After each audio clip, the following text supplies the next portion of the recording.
Hello, BookTube, and welcome to this live stream where I'm joined by a number of guests, and we're going to discuss our favourite science fiction films, our top three favourite science fiction films. And all my guests on today's stream are all return guests, so I'll start sort of clockwise. First, we have Shawn D, Standfast, who is a fellow booktuber. He covers a sort of wide range of books, but does have a very strong interest in science fiction, particularly his favourite author, Clifford E. Simak. And he is at the moment going through. You're going through actually a list of sort of science fiction stories, aren't you? At the moment, that your sort of obscure stories, is it, Shawn? Sorry, the which? Obscure science fiction stories on your channel. Is that what you're going through? You mentioned that to me. No, not at the moment. No, we're reading all of Clifford Simak's novels in chronological order at the moment. Right, and then immediately below Shawn, at least from my point of view, is Steve Stark, who is an author. He's the author of A Hot Dose of Hell and also Violent Ends, the links to which you can find in the description to Amazon, as well as to my reviews of those. And the other gentleman on screen is Jon Davies, who's the author of this crime novella called Muscle, which you can also find the links in Amazon, links to Amazon to that, as well as to my review of it. We're also going to be joined, hopefully, by another author, Guy Riddihough, who is the author of two collections of short stories, one which is called The Glassweaver's Tale and Other Stories, and the other being The Four Ages of Death and Other Stories. And they are largely science fiction, speculative fiction stories. And as well as being a science fiction speculative author, Guy is also a scientist, so it should be interesting when he comes on to hear his picks for science fiction films. So that is all the introductions done. So I will then, given the order we're in, we'll start with you, Shawn. So your first pick for your favorite of your three. I'll do them in sort of chronological order of when they were made, and the first is Metropolis, 1927, by Fritz Lang, a silent film, and it's definitely controversial for some people. Like it and some don't, but I really like it because it has so much influence on science fiction films and other science fiction since it's been done, and I'm a big aficionado of silent film, and I love following the history of it and the reconstruction of this. So that's definitely the first one. And the second one is Things to Come. It's based on, this is 1936, based on H.G. Wells' 1933 novel, Things to Come. And it's a British film, and it's to me has the perfect sort of sense of wonder and throughout this, and very, very H.G. Wells, Wellsian as well. And then my third one is Day the Earth Stood Still, 1951, based on a short story. I forget when it was written, but this is 1951, I believe. Yes, and this is the original one. And again, it has a sense of wonder, and because I'm a bit with science fiction movies, I love them, but I personally don't find too many that really are great. A lot of them are schlocky, which is perfectly fine, but they don't meet sort of a standard for me anyway of good science fiction in writing a lot of times. But they're enjoyable. Like those are two different things, and even these have faults with them, but I do love these for sure. And it wasn't too hard to figure out which three for me, and because I'm a classic film aficionado as well, it was easy to pick these. Yeah, and for anybody who's not seen it, I can recommend Metropolis. It's a really fascinating film to watch. It's visually stunning, That what they did, given the sort of constraints they had in terms of sort of the era, that the cityscape is sort of so, as Sean mentioned, so influential that is, when you think of a sort of futuristic city, people generally do show images from Metropolis for it. And with things to come, I've always found the opening scene, the bit with the war at the beginning, that always fascinating, because when you watch it, it's essentially giving you a preview of what was going to happen a little over 5 years later when the Blitz began. You get to see an aerial bombardment of London, and it's, as I say, what you saw in 1940. It's really good. Oh, the one other thing I wanted to say was, like, all those are based on either the short story for Day the Earth Stood Still, novel Things to Come by H.G. Wells, and Metropolis was based on Thea von Harbough's novel of 1924, I think it was. She was the second wife of F.W. Murnau, the director, and she did the screenplay as well. Cool. Yeah. I watched a review recently on someone else's YouTube channel. I've never seen Metropolis. It was on Nuclear Poultry, and he was talking about how there's an alternate soundtrack version that was done. Do you know anything about that? Yeah, Giorgio Moroder in 1980s sort of recut it and re-edited it and put a rock score to it. It's an interesting look at it, and it's actually I do kind of like it. I generally don't like when people do that kind of stuff, but his is actually pretty good, and there's some really good songs on it as well. He makes it into almost like a rock not a rock opera, but a rock. It's all rock music. It's like Queen and stuff like that, isn't it? Yeah. There's Queen, Pat Benatar. It's kind of cool, and he colorized some of the scenes. He moved some scenes around, but he also edited out scenes. And this one here is the 90th anniversary, and they finally found missing footage in Argentina and put it in. And it's a bit grainy because I think it was either 16 millimeter or 9 millimeter, so they had to blow it up to fit the full screen. It's still, there's a few scenes that are missing, but it's the closest you're going to get, I think, to the original. And it all of a sudden, it makes a lot of things a lot clearer than there was before, rather than just a visual. It comes together more as a narrative. I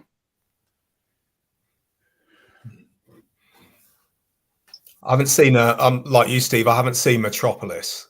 I've only really seen clips of it and just heard those little snippets of information. Like, apparently, is it the female robot was an inspiration for C-3PO? Yeah, the design there, things like that. I've seen Things to Come years ago, and I can remember that scene that you mentioned, Aaron, the opening about the war.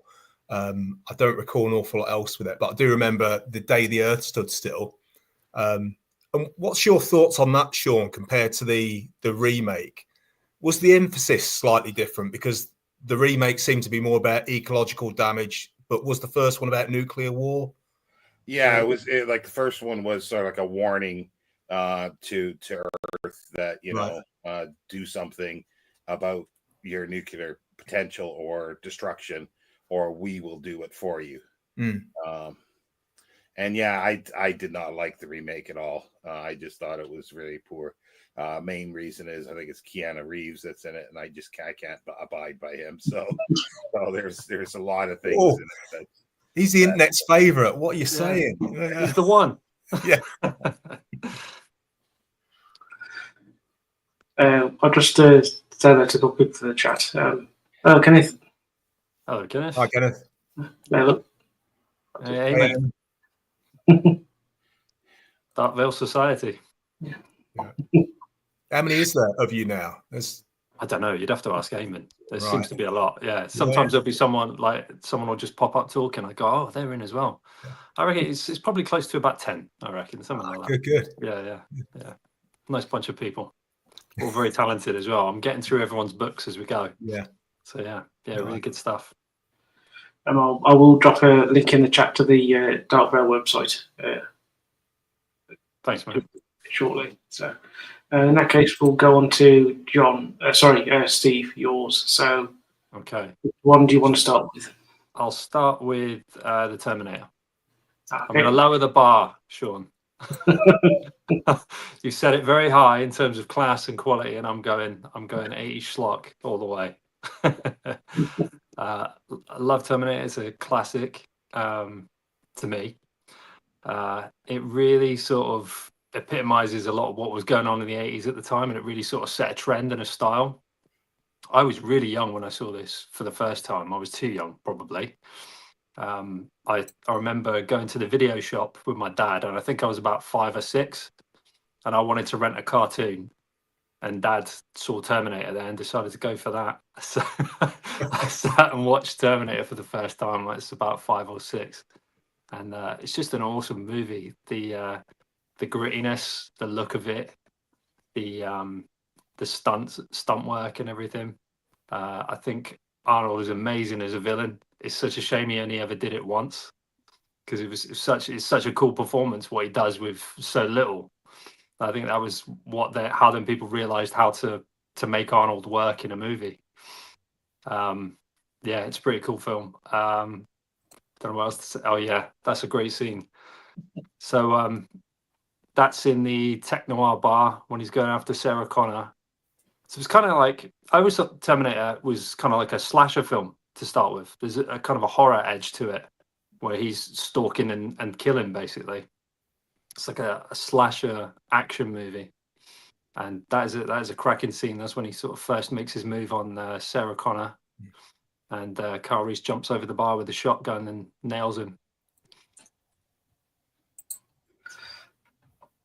Yeah, the police station scene, that's a cracker as well. So one of the guys, Lance Henriksen, plays one of the coppers in this, and he was originally going to be the Terminator when they sort of first conceived it. He was friends with James Cameron, and so he plays one of the coppers in this scene. And when I think he was auditioning, or he was going to they were presenting the package of what the film was going to be, Henriksen showed up in character apparently to this office and was freaking everyone out. He was acting all strange, and he'd put foil in his teeth to make his teeth metal, and he just kind of was walking around robotically and just kept asking after someone. I think he was asking after James Cameron, and it wasn't there yet. And everyone was like, are we going to have to call the police on this guy or what? Obviously, they wound up going in a different direction and casting Arnold. And Arnold originally auditioned to be the hero role, which I think would have ruined the film. I don't think it would have worked. You're not going to believe that he was half starved, running around the rubble like Kyle Reese. Where was he getting his protein shakes and his roids and his workouts in? What was he doing? Benching Terminators. So Cameron and him came to the idea of making him the villain instead, which absolutely works. It's what gives the film its visual identity, I think, is Arnold. And it really sort of set a tone for so many things in the 80s from then on. It was all about big guns, big muscles, sunglasses, and kicking ass. So that was a real trendsetter for me. I love that film. And that's a cracking scene in the police station there where he just shows up. That's where he utters the immortal line for the first time, "I'll be back." And he shows up and lays waste to an entire police station full of a whole force, basically. So yeah, great scene. Really, that's a cool scene as well. Chasing after him in the truck. So Sarah Connor, I think that's a really cool idea, that it was the idea of it being an ordinary person, doesn't know what they're gonna do that's significant in the future. And the Terminator is obviously coming back to stop her from fighting against the machines with her son. I think that's a really cool idea. This was first off, hats off to your dad, Steve, for good video choices. you know, and getting you into watching that. But yeah, this was I found this quite difficult to pick some of these films. So this was on my list as well, but I just had to sort of nudge it down anyway. But yeah, agree with everything you say. It's a fantastic film, isn't it? And the way it's structured even is amazing in that you've got all the exposition in chase scenes. Yeah. So there's a lot of information that they have to get across. Yeah. To get across about this future world, and it's all done sort of on the move. How Linda Hamilton and Michael Biehn weren't bigger stars after this just boggles my mind as well, because I think Michael Biehn put in a fantastic performance that nicely sort of counterpointed Arnie's straightforward slasher type mentality. Yeah. I think he had a real sort of I know it sounds like a bit kind of bit too modern to say, but he did have a vulnerability to him. Yeah, as Kyle Reese, this kind of man out of time and not knowing where he was now and everything that he'd gone through. And I thought he's a really good action hero. But shame he didn't do more, really.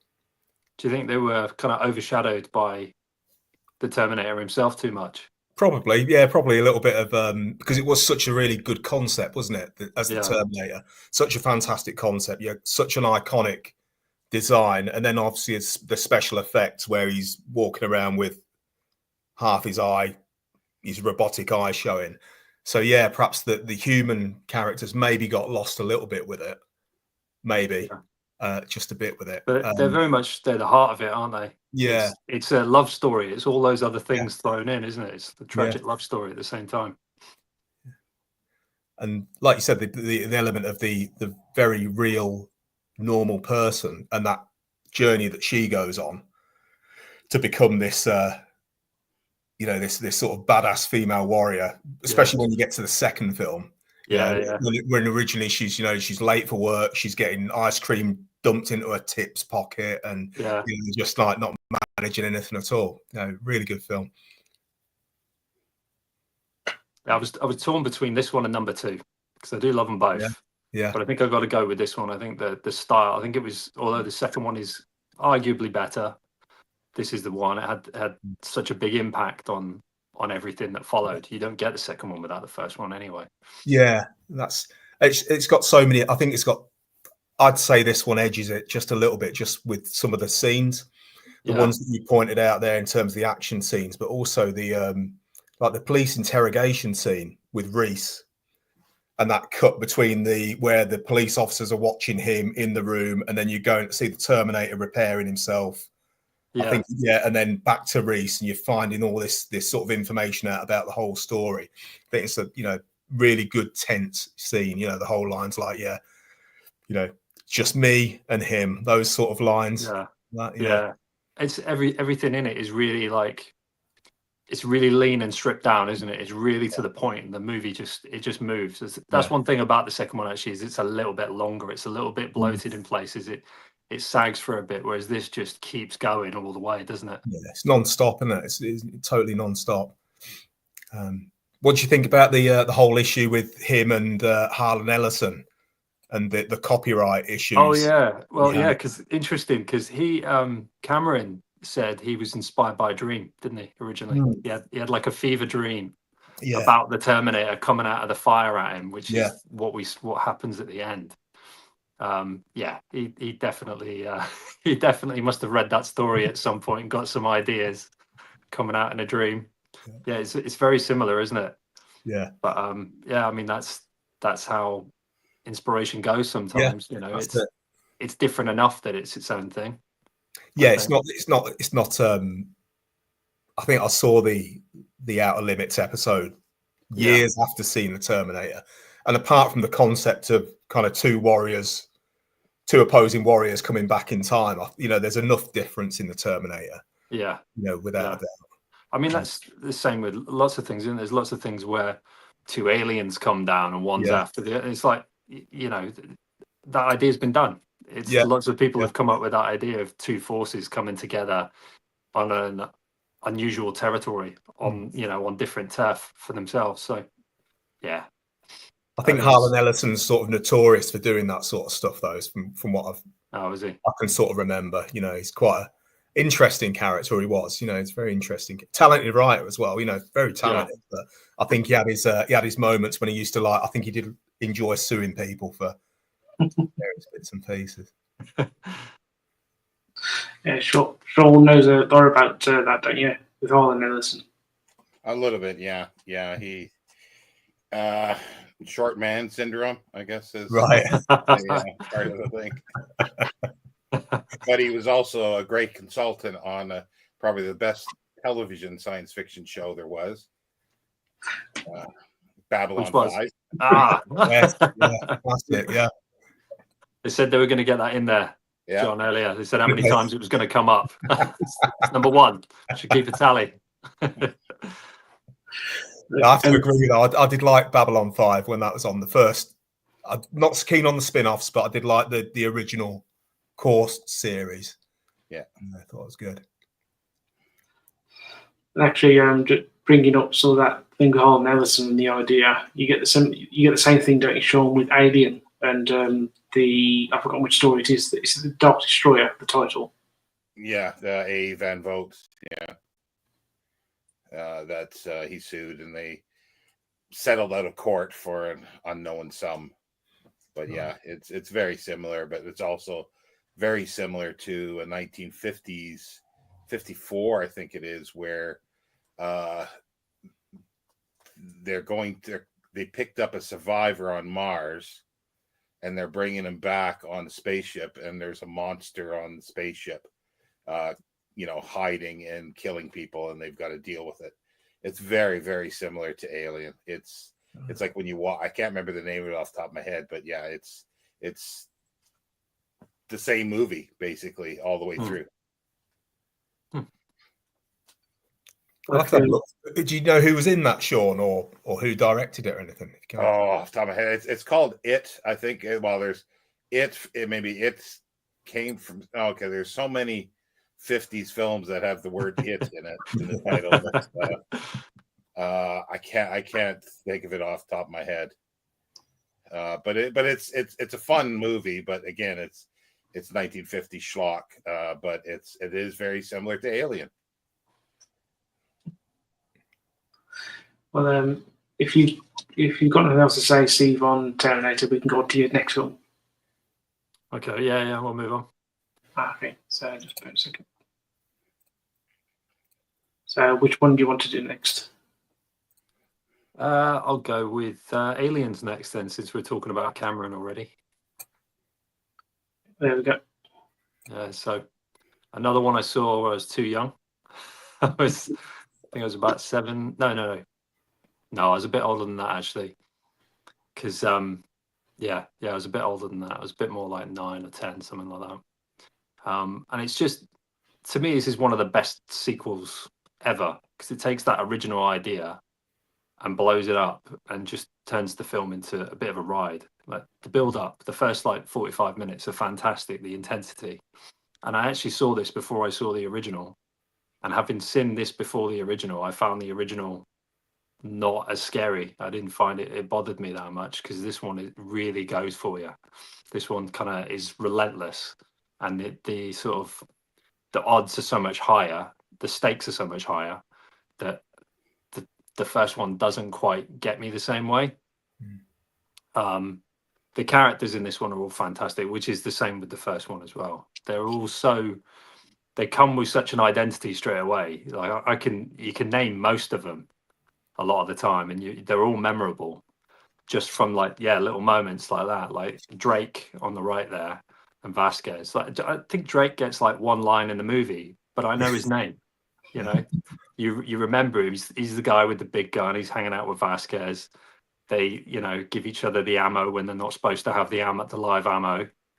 And they just the moment where those two are doing chin-ups side by side, you just get a sense of everyone's relationship, who they are to each other, and everyone comes with a lot of, I don't know, there's something real about them, which you don't really get in a lot of films nowadays. I don't think a lot of characters are as well developed in that way, and I think it comes from a lot of the prep the actors do. Like, I think they went through like a boot camp, and that was quite a common thing to do in those days with anything that was like people were going to be playing anything kind of military, even if it was, you know, fake space military. They would send them off to train with like a green beret or something like that.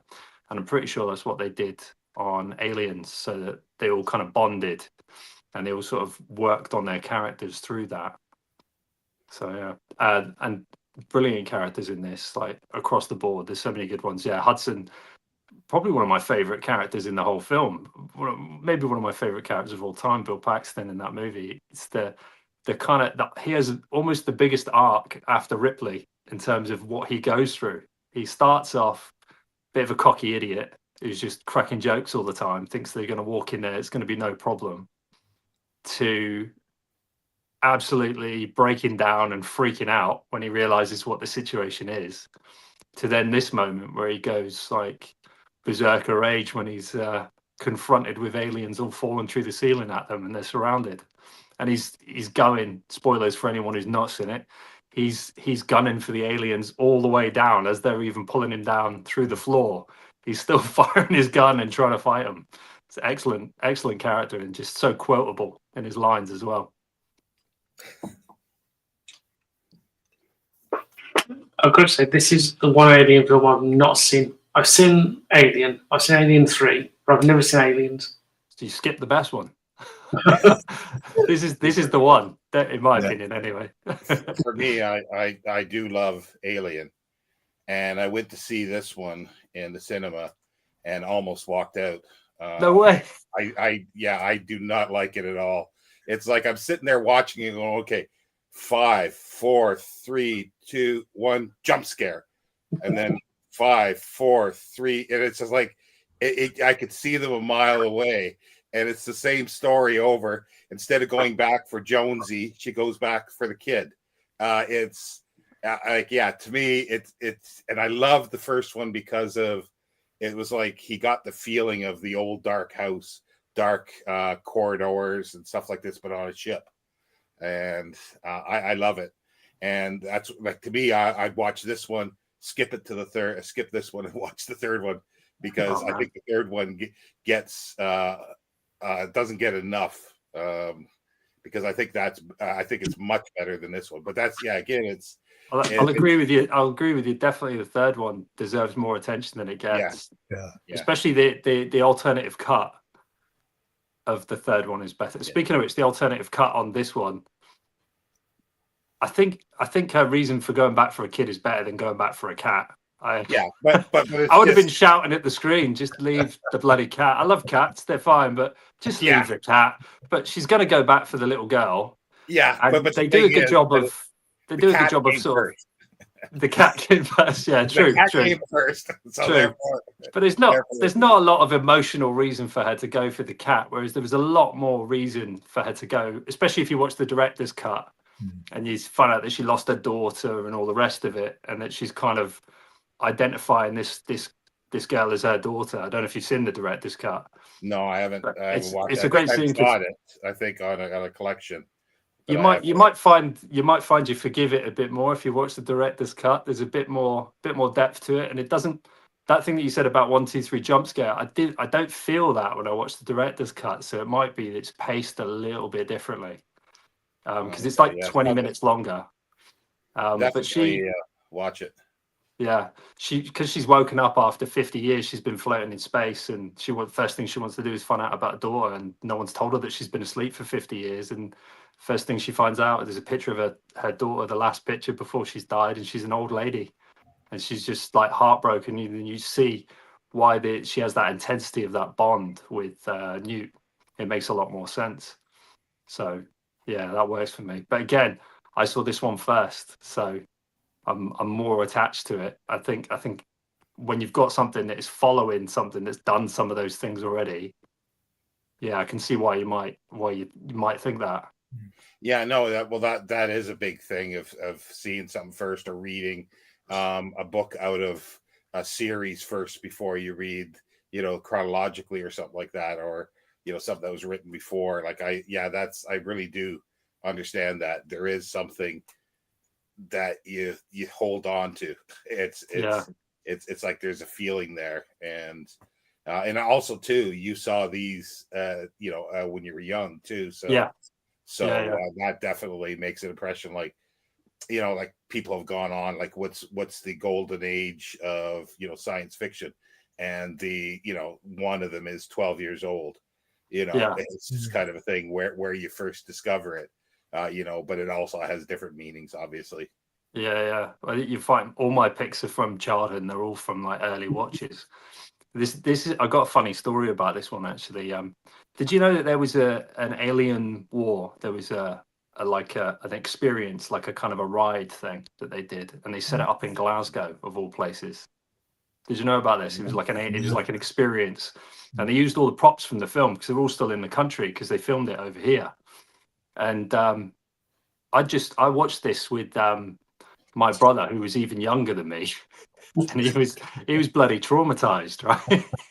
I enjoyed it, but he's 2 years younger than me, so he's absolutely traumatized. And then we went to do, our family's in Glasgow, we went to do this alien war thing, and I was bricking it. I was absolutely bricking it going into this thing. It's basically like a ghost house, but with aliens, and they had all the proper alien suits and stuff. And it's these two guys dressed up as Marines doing the thing, and they're taking you through this maze that looks like the alien set. And there's a scene where you think you're going up in a lift, and then the lights go out, and they're like, oh no, the power's gone. And then the door opens, and it's an alien pulling the door open. My little brother just starts kicking this alien. just took his trauma out on it. He just went for it. And I swear I could hear the guy in the suit groaning when he was getting kicked. And it was in Glasgow as well, so all these other lads started putting the boot in. This poor guy in the alien suit. His last day on the job. Yeah. Danger money. Who was traumatized more? Yeah, exactly. Yeah. I can imagine the poor lad shouting under his mask. Some broad Scots accent. Probably Scottish as well. Yeah. Yeah. I'll just go through a couple of other comments. We're any further. So there's a link to the Dark Veil Society website. Yeah. No, there's it. I love both, but slightly prefer Alien though. I could say I probably prefer Alien itself, but I do like Alien 3.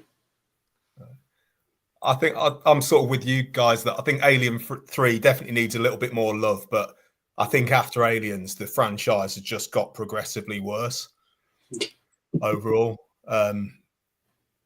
which is a shame because I think I liked Alien and I like Aliens a lot as well. And I like the fact that they did diverge and you did have this kind of like creepy, relatively slower paced kind of haunted house in space story, and then this all out onslaught story as well.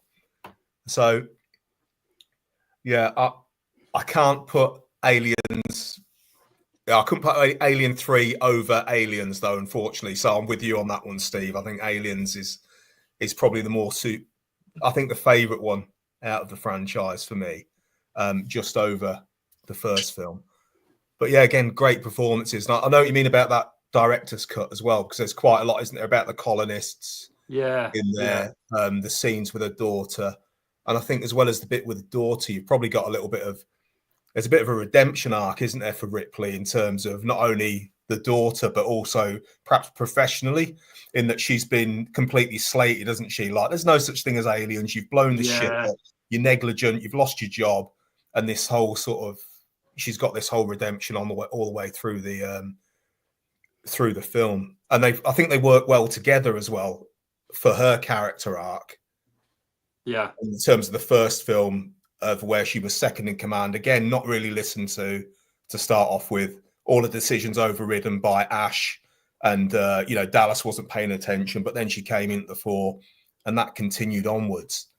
I think a lot of the success of the film is probably due to Sigourney Weaver as well. How she informed that character. I think she contributed a fair bit to both of those films. But yeah, great film. Yeah, Bill Paxton, the great Bill Paxton in it as well. The older the trio, Lance Henriksen, Jeanette Goldstein, and Bill Paxton again. So yeah, really good film. Plenty and practical special effects as well. The alien puppetry, I thought, with was it Gillis and Woodruff, those guys, and Stan Winston? Yeah, bang on. I think, doing all the puppetry again. Fantastic creature design, and the Queen as well. You forgot the iconic line as well where she's in the loader. Yeah. All those scenes. Brilliant. Yeah, great film. Yeah, it's from that point onwards, from the point where they're dropping down through the ceiling. The film does not stop then. It's one crazy scene after another, isn't it? And it leading up to that ultimate one-on-one showdown. Yeah. And it's like you said, like the sort of redemption thing that she goes on, but she's also facing her fear and dealing with her trauma, isn't she? She only had to deal with one before. And she's, that scene where she goes down into the nest and she's shooting them all. And she's actually like tearful. She's scared, isn't she? You can see it's not like how they would do it now, where it would just be like some po-faced girl who's can do everything. She'd probably be shooting behind her head while, giving some quippy line. She's terrified while she's taking these things on. It's her performance really sells it. Speaking of that, has everyone seen that latest Alien film? Romulus. Yeah. Yeah. No, I think regret watching that. I know. I think Ridley Scott just needs to step away from this franchise completely and drop this stuff about this black goo and the engineers and all the rest of it. That thing at the end of Romulus, whatever that was supposed to be. It's like the Slender Man or something in space or whatever it was. It was bad. Yeah, not good. Not good. All the callback stuff. I don't need any of that either. I think that's terrible. When they brought the CGI of Ian Holm, I bet did you see that, Sean? What, in Romulus? Romulus. Yeah. I haven't seen it. No, I haven't seen it. Yeah, best not to. But they resurrect Ian Holm from Alien through CGI. It's not supposed to literally be Ash, but he's basically the same model, isn't he? Yeah. He even does some of the lines, but it's like that horrible thing that they did with they did it with the Star Wars films with Peter Cushing, didn't they? Yeah. And it's just a completely computer generated performance that they've mapped onto another actor or something. It just jars, doesn't it? It just it takes you out of it, and it's unnecessary as well. I think it does feel a bit like it does feel quite disrespectful. I think to the actors involved in many ways.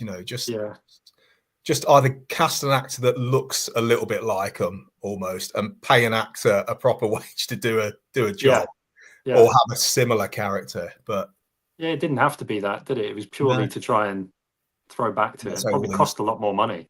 Probably, yeah. And he didn't really add anything to it. I don't think the fact that it was an Ian Holm lookalike, it could have just been another android. Really, it's just this riding off the pigtail, off the coattail. Sorry, off of the previous. As a Freudian slip there, mate. I know. It's the weekend, mate. Come on. When's this wrapping up? I've got things to do. Yeah. When it comes to Ridley Scott, going off his film Napoleon, I think really does need to step away from this franchise. He needs to step away from films at this point. Going through his right. Yeah, you're probably right. Yeah. Well, one thing that I want to say that I liked more about the first one as well is that you didn't really get to see much of the creature, but that's a lot of people didn't like that. They wanted to see more, and to me, it became more creepy because you didn't see, and for the characters as well, you just didn't see much of the alien, and I like that better myself. They play that effect up really well, actually, because there's quite a few scenes where the alien's in the background, and unless you know what the alien looks like, you don't know it's there, and it's just like suddenly the background comes to life, isn't it? It's like that Michael Myers getting up in the background kind of thing. It's that kind of effect where suddenly the scenery has come to life and it's the monster. Oh, whoa. Yeah, it's good stuff. Yeah, you are right there. Definitely, I agree with that. That's why I thought like he did an excellent job of doing the very stereotypical sort of haunted house type thing of, you know, dark corridors and in claustrophobic spaces that had been done for like 50 years before plus, and he just brought it up to into science fiction, and that's the other reason why I really like this film, is because he brought something old into something new. Yeah. I'll just finish up the comments just before we go any further. So, Gary says, you'll have new headings to. Good old blockbusters. How I miss it. Who's going to break it to Kenneth? Oh, hello, Zeb. Yeah, I recommend people see it. It's a lot. As you say, it's underrated, but it's well worth a watch. It is actually enjoyable. Is the fourth one now? I'm trying to remember. Is the fourth one where she's sort of genetically resurrected way in, like, quite a long time in the future? That's or right. Is there one in between? That's number 4. Yeah. Yeah, I've seen that one, but I seen the alien one on the planet. I can't remember the name of it now. I think there was another one. That's the only one. Prometheus, yeah. And yeah, that's all I've seen of them. My wife's favorite is the 4th one. We always argue about this. She likes the 4th one the best. I think it's the goofy one. I don't know if anyone agrees with her. What's she like about it, Steve? She finds it fun because it's very. It was done by a French fellow, wasn't it? Yeah. And he's very like cartoony. You know, there's a scene where the camera shoots right down the guy's throat, down his esophagus, and you can see the alien screaming inside him before it bursts out of his mouth, bursts out of his chest, and the guy runs over and grabs another guy to kill him at the same time, doesn't he? By having the alien, but just like mental stuff like that. So I think that's why she enjoys it, because it's just so crazy. I like the first half of it. I like the the team of mercenaries that were on there, Michael Wincott and that.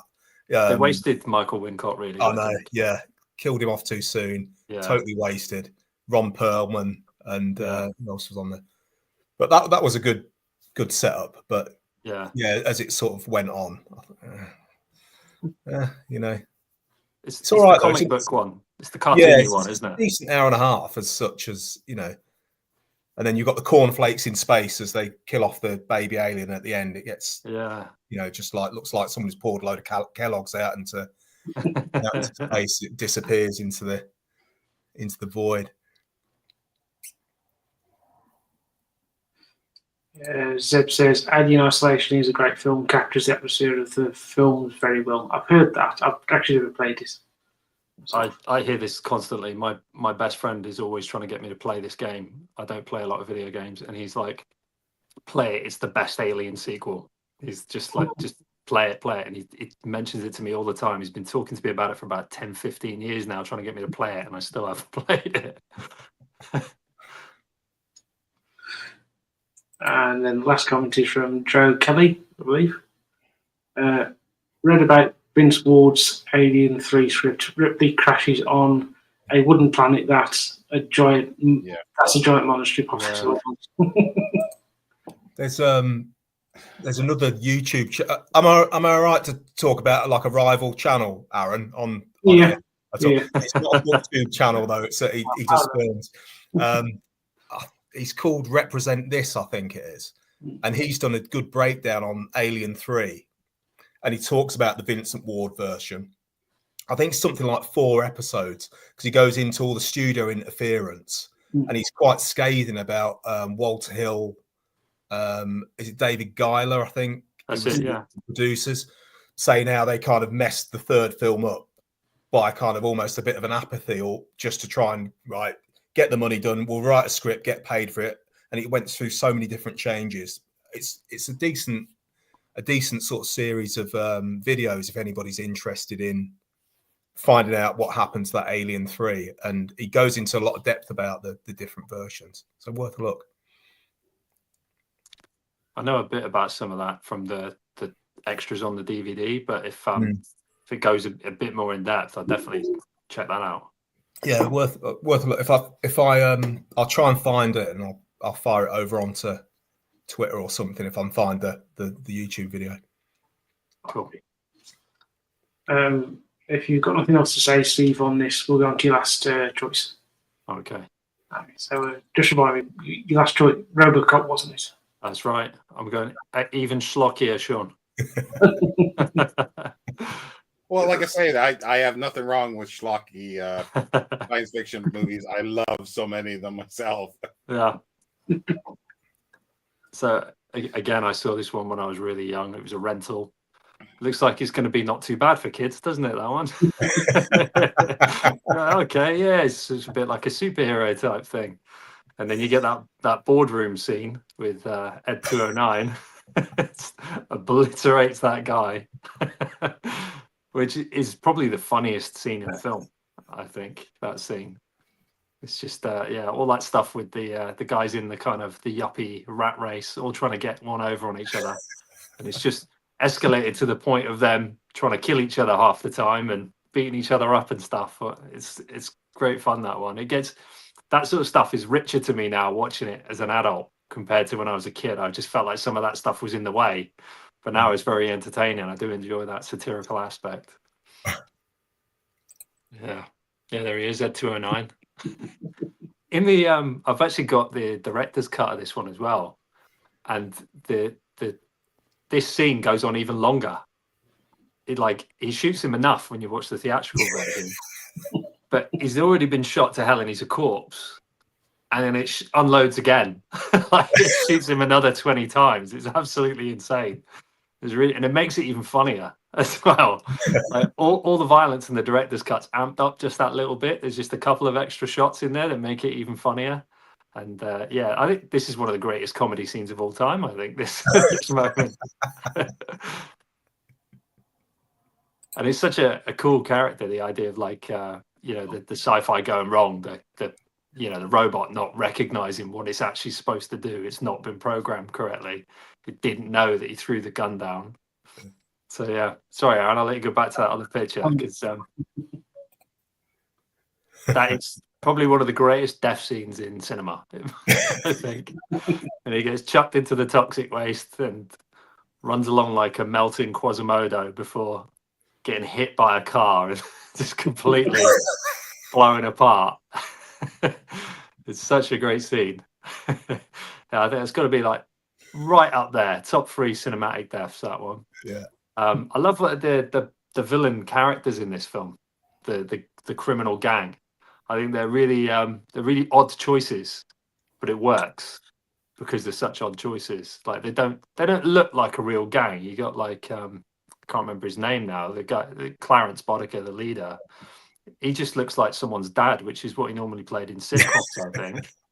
But he's horrible. He's absolutely horrible. Like the guy obviously knew what he was doing. He knows, I don't really look the part, so I'm just going to be vile, and people will buy it. Because he's great in that movie. He just seems like this just vicious, horrible little bloke, doesn't he? He's got the best lines, hasn't he, in the film? Oh, absolutely. He's got some fantastic lines. Yeah. Can you fly, Bobby?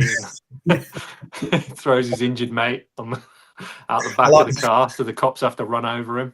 It's the first bit. There's just the sort of stress in him when he, you burnt the money, and then he's flipping out everybody and kicking them and smacking them around the head and that. Yeah, it's very comical. It reminds me of I think that's what they were going for, was the 2000 AD over the top kind of thing. And if you look at the early designs of RoboCop, it looks like Judge Dredd. Yeah, they sculpted something that was pretty much Judge Dredd, and it definitely plays like a 2000 AD just on the page, even down to when they used to flick the blood with the paint brushes across the page. It's got that kind of an energy to it.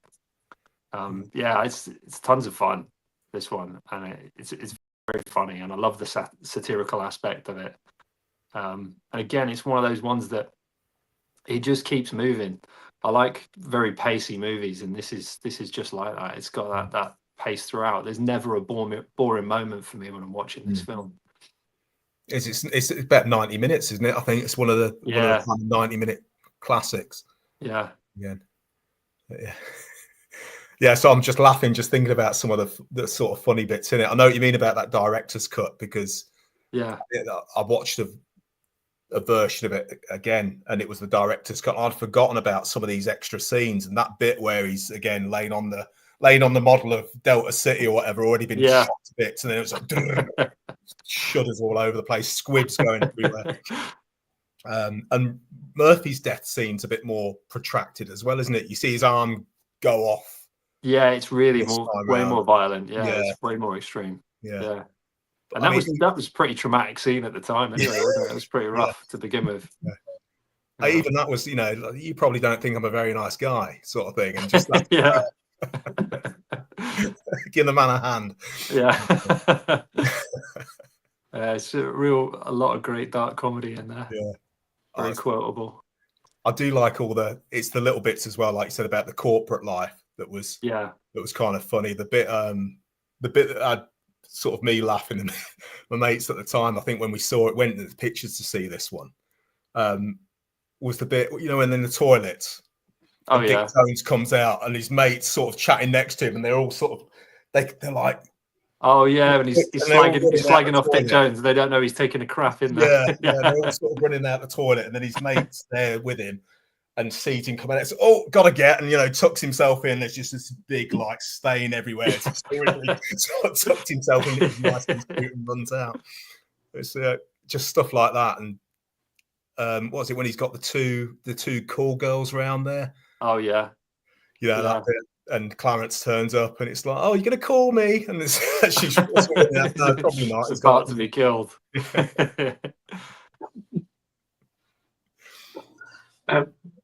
Steve, what do you think of the remake?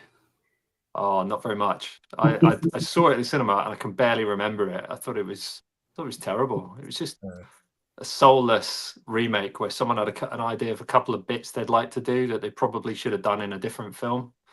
And it just wasn't good. I think it was just so different in tone, and then when it tried to do the stuff that RoboCop did, it didn't work, because it tried to be quite heavy and quite serious at times. It tried to be about like the people who've had serious traumatic injury. It tried to be saying something about that, and then in the next minute he's listening to it was Focus by Hocus Pocus, that crazy song, and doing like a simulation, and it's like a music video, and you're like, this doesn't work.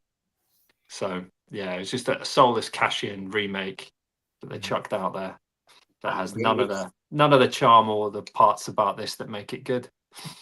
When was that? I didn't know they did a remake of it. Oh yeah, I think it was about 2000, probably 2014, I think. Yeah. Yeah, it wasn't good at all. I don't think I've seen it all the way through. I think I waited till it was on streaming, maybe. Yeah. And watched perhaps the first 20, 30 minutes. I'm a bit like you. I can hardly remember anything about it apart from the CGI scene where they kind of put him together, I think. Yeah.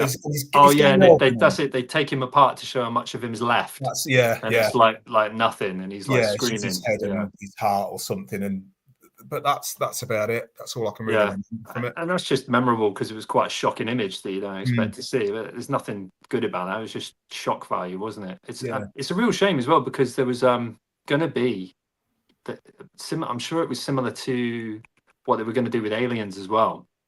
Neil Blomkamp, the South African director who did District 9 and Elysium and the really crappy one with the robot. But his other two films were good. He was going to do a direct RoboCop sequel. He wanted to do one at some point, I think, and it was going to have Peter Weller as RoboCop again, and that would have been cool. And he was going to do the same thing with Aliens. He was going to actually scrub 3, 4, and 3 and 4 and go back in, following on from the second Alien film, and keep Hicks alive as well. He had this whole thing planned out, and it was in development for a while, and you were getting little like concept sketches and stuff, and then it looked really good, didn't it? I think that was Ridley Scott again Yeah, he jumped in with Prometheus, and Messing things up. then they got Yeah. rid of that idea. Yeah. Which So is a shame. yeah, it did look good. That concept art looked really good for Blomkamp's Yeah, sort of version of Alien. You had Hicks, didn't you, with all the kind of scarring. scarring. Yeah, that's right. You know, looking a bit more older and grizzled, and Yeah, it was hard to sort of try and piece together what the story might have been about. But I'm sure there was one with Ripley. She seems to be wearing like alien armor in some. so I didn't see that. That's cool. That looked pretty Sounds good. interesting. Yeah. Yeah. So it's a shame that he seems to have been forgotten by Hollywood now, doesn't he? Blomkamp. He was making some interesting stuff, and then now he's gone. I don't see his name on anything. I don't see anything coming out. It just seemed like District 9 was a pretty great film. I really like that. And he made that for nothing as well. He made that for hardly anything at all. I think the last thing I saw of his, I think they had some shorts that he'd made. Yeah, the Oats Studios, was it? Yeah, that's little sci-fi shorts, like concept ads, weren't they? Yes, yeah. There was like one. I can remember one. I think set in Vietnam, perhaps. Yeah, I think it's one set in Vietnam. But yeah, that's it. You just think to yourself, "What?" I hope he is still working. I hope he comes back with something. Yeah, something good again. That's like I say, go away from Chappie and that side of things. Back to that was what it was called, Chappie. Yeah. I couldn't remember the name of that film. Yeah, go back to District 9 or the sort of more grounded, grittier side of Elysium. Yeah, that was there. That's good. If you've got nothing more you want to say, Steve, I'll move on to John's picks. If that's right. Yeah, it's cool. So, which one do you want to go with first, John? So we'll stay with Paul Verhoeven and Total Recall. Yes. There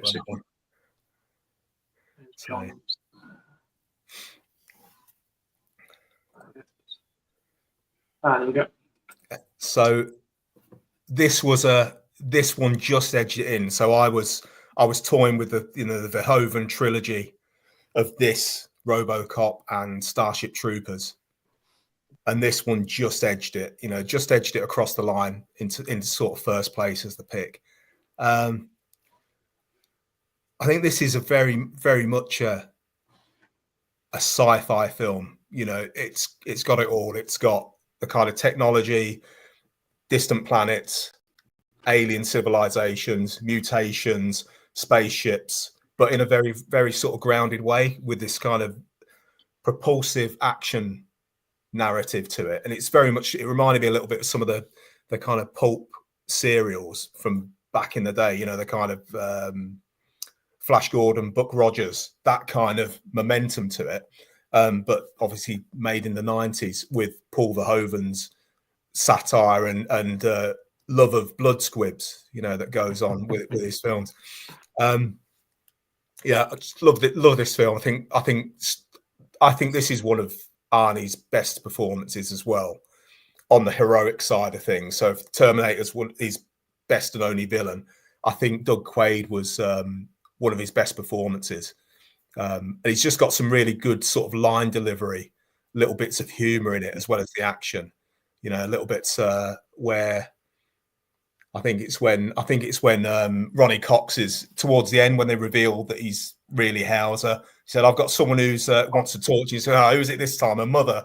Little lines like that. It's quite amusing with, or consider this a divorce. He's got all those little quips that are going on. You with the body. Yeah. Yeah, and just his little, when after he's killed Sharon Stone's character, and Melina's like, "That's your wife," and he's like, little shrug. So lots of good humor in it. Just really, I think it works on a science fiction level as a spy film, like an espionage sort of drama, as an action thriller as well, but also as I do think it's perhaps maybe not the most faithful Philip K. Dick adaptation, although from what I can remember of it, it does broadly follow the story of the narrative of the story, apart from the ending. I think it's got the themes of Philip K. Dick stuff about identity and what's real and what's not. And you've got the whole theories going on behind this of, was this whole thing a dream? You know, did he ever get out of that recall chair or not, or is it all just a big fantasy that goes on? And I like the way the film plays with that, both in the story with the doctor that comes into his hotel room, to try and talk him down, you know, but it also plays with it within the filmmaking itself, in the fact that you're seeing what looks like, you know, when he goes into the recall thing for his experience, and they're saying, oh, we'll show you some alien technology, and they've got that slideshow up on the screen, and it looks very much like concept art for the film. So it's almost a bit of a meta kind of thing going on with that displacement of reality of what's real, and is this all just a big dream? I'd have liked to have seen those three-headed monsters that pop up when he's sort of sat in the chair. You know, we didn't get to see any of that, but we did say, you know, we did get to see all the mutants and so on. But yeah, just a really good film. Again, I think 100 minutes maybe total. Very fast, hardly any let up. I think the only slow part of it is literally the bit where he's just laying in his hotel room on his bed before the doctor comes in from recall, and that's it. And the rest of it is just go, go, go constantly. Great performances. You know, Ronnie Cox playing another bad guy again. Very, very sort of, he's, you know, over the top. Great lines again. And I think Michael Ironside and Sharon Stone make a fantastic villainous couple. You know, those two, I thought they were great in that film. Yeah, really enjoy this one. Can always watch it as well. It's one of those I never get tired of watching at all. Can always put, whenever it's on Netflix at the minute, so that's just been watched constantly, just on in the background, you know, while I'm sort of watching it, laughing away at some of the lines. So yeah, just really good film. Really enjoy this one. There's so many little crazy moments in it as well with the technology and stuff. Like you say, it's never boring, is it? When you're watching it, it's always something going on. There's never, you know, from the bit with the Johnny cab and stuff like that. You forget little bits, and then they pop up, and like, oh god, there's just so much mental stuff packed into that film. The design was fantastic, wasn't it? Like, so they really pulled out all the stops on the kind of world building of it all. Yeah, you know, and like you say, Johnny cabs, the X-ray. Machines, that's so cool, that bit. Yeah, they synced that up so well, didn't they? Yeah. All the little tracking, you know, tracking devices up his nose, the you know, the mask that he uses to infiltrate Mars towards the end. Just very, very inventive, very colourful film as well. I think that's what that's another thing I like about it. It's quite a bright, colourful film, isn't it? Compare that to the remake, which just had that kind of washed out grey white tones with, you know, lens flare and so on, just grimy, grim. Whereas this, you know, this had a sense of adventure to it, I think, even just in the way it was filmed.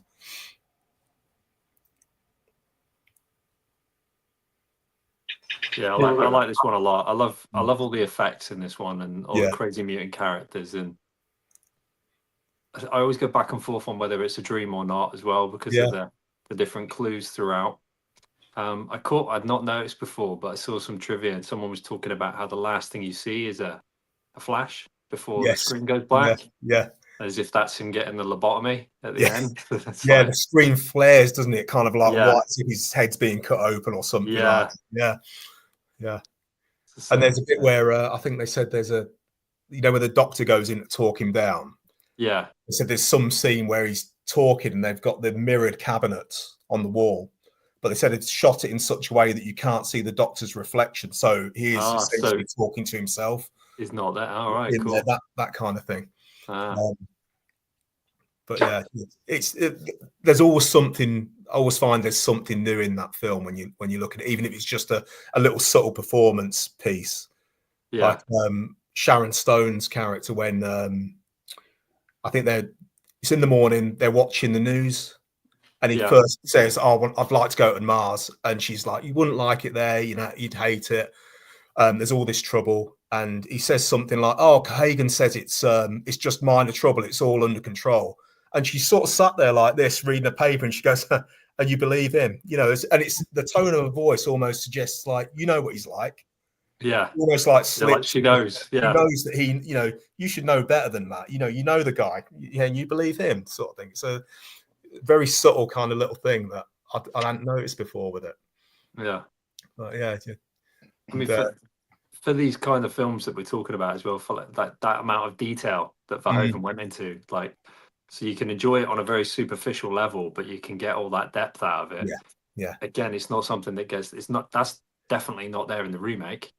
No, The remake is just a 12A ride that spoon feeds the audience, doesn't do anything interesting visually, and was just designed to just keep a license going and make a quick buck, wasn't it? Yeah, it's just there's nothing. I think you'd struggle now to find any kind of modern film that had that kind of depth that Verhoeven was doing, or some of these other people that we've spoken about before. It is all very superficial. It is just trying to cash in on that. Like I say, keep the franchise going, keep the licensing alive. Yeah. Have you guys both seen this one? I've seen it a very long time ago. I saw it when I was about 11 years old, and I remember the bit where he gets took out onto Mars itself, and the prosthetic, but the visual effects on the eyes. Yeah. Oh, he's bugging out. Yeah. Have you seen this one, Sean, or have you read the story, the original story? I've seen it, and I've read quite a bit of Philip K. Dick. Yeah. I didn't think much of it, and I don't think much of Philip K. Dick either. So Oh. What don't you like about Philip K. Dick?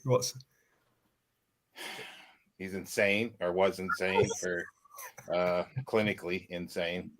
But no, I just don't like. I actually don't mind some of his short stories. There's a lot of writers like that where I like their short stories, but I don't think they did well with novels. And Philip K. Dick was one of those. Even though there's been some good movies adapted from, or at least Blade Runner was a good adaptation for I thought quite a terrible book, but it was a good adaptation. Do you think he was better at short stories because he used to write with amphetamines or something like that? He just couldn't sustain the effort. Yeah, well, I have a bit of a theory, but I don't know if I have to work on it. Is the fact that a lot of these people, like, science fiction was based on short stories, or at least that's how that's how it started. Short stories. There was serialization, and then there was novels. But the people who cut their teeth on the short stories were able to do this, and then all of a sudden they were given, oh, let's do a novel. They just take a short story and bloat it, and there's your novel. So it doesn't need a lot of these writers, to me, didn't have the ability to actually create a story that would be novel length. If they left it as short story, great, but a lot of them don't. But yeah, that's, again, it's a lot of subjectivity there, though. Do you want to move on to the next movie, John? Yeah. So there we go. Escape from New York, John Carpenter. Again, one of my favourite films, one of the ones that I'll always go back to. Repeated viewings of this film. Compared to Total Recall, it's probably the complete opposite in the fact it's where you had all these very good sci-fi elements. This is quite a low-key sci-fi overall. It's set in the very near, or when it was made, it's set in the very near future. There's very little technology or science fiction technology within it as such, apart from the idea itself. I think the most technological things we've got was a tracker on the president's wrist, and the whole fate of the Western world rests on a cassette tape as well. So it's all very kind of like low tech analog style thing. But I like the fact that Carpenter married up this essentially what was a Prison Break film with its high concept idea of the prison is the city, and there's no guards, there's just the gangs. He's created an absolute legend of a character in Snake Plissken. This embittered, war hero who you don't really find out as much about why he's so embittered, do you, in the film? Not really. I think there's much dialogue in it. I think you can find it out. There's a lot more detail in the novelization. I don't know if anybody's read that novelization of the film. No. About, it just goes into a bit more depth of sort of why he was so embittered and why he'd, essentially because he was used when he was flying the Gulfire against the Russians, he was using a deception attack that basically wiped out his entire squadron. So they got taken out so he could do the mission, kind of thing. Yeah, they were sort of they were just the sort of distraction, I think, if I remember rightly from it.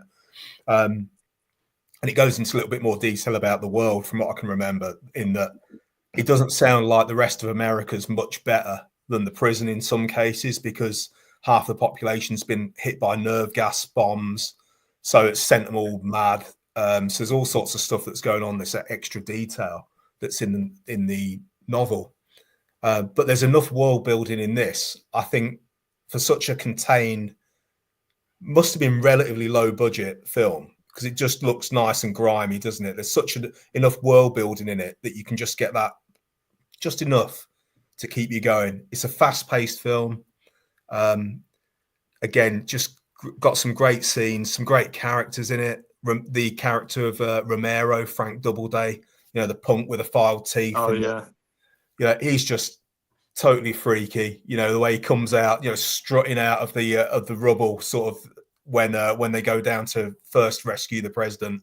Yeah. And then, if you're not in the air in 30 seconds, he dies. If you come back, he dies. If you don't do this, he dies. 10, 9, starts counting. There's no, just this flat blank stare. Lee Van Cleef. It's a shame they didn't team Lee Van Cleef and the Snake, and Snake Plissken. Plissken walk up cool. A little bit more. I think I'd like to have seen that in the film, because I think Van Cleef gave this impression of almost being a version, an older version of Snake in many ways, who kind of towed the line a little bit more. But they definitely had a lot of things in common. So I'd love to see the team up with those two guys. But it's got a great cast, Adrian Barbeau, Ernest Borgnine, Harry Dean Stanton, Isaac Hayes, sort of, playing the Duke. I thought he was great in it. The little twitches that he's got and some of the lines. Donald Pleasance, totally losing it at the end. Just a good sort of fun film, and it wasn't what I expected, because I think when I first saw this, I'd seen this poster, I think, when the film first came out. So, in the 80s, I think it was 81, 82. Yeah. Something like that. So I'd have been, 10, something like that. 9, 10 when I'd have seen that. And I thought it was just an action thriller. I thought it was going to be something like The Warriors, just judged off the poster. I thought, Escape from New York, 'cause especially back then, I think New York had a bit of a reputation being a bit of a crime hellhole in the 80s anyway. So I was like, this is just some sort of crime thriller. And then you've got Gulfires and bombs in people's necks, and this sort of low-key sci-fi concepts that you get to see. I think the music, Carpenter does great synth scores as well. I think that carries you along. I love the music on the bridge chase. It's got that propulsive momentum to it as well. Yeah.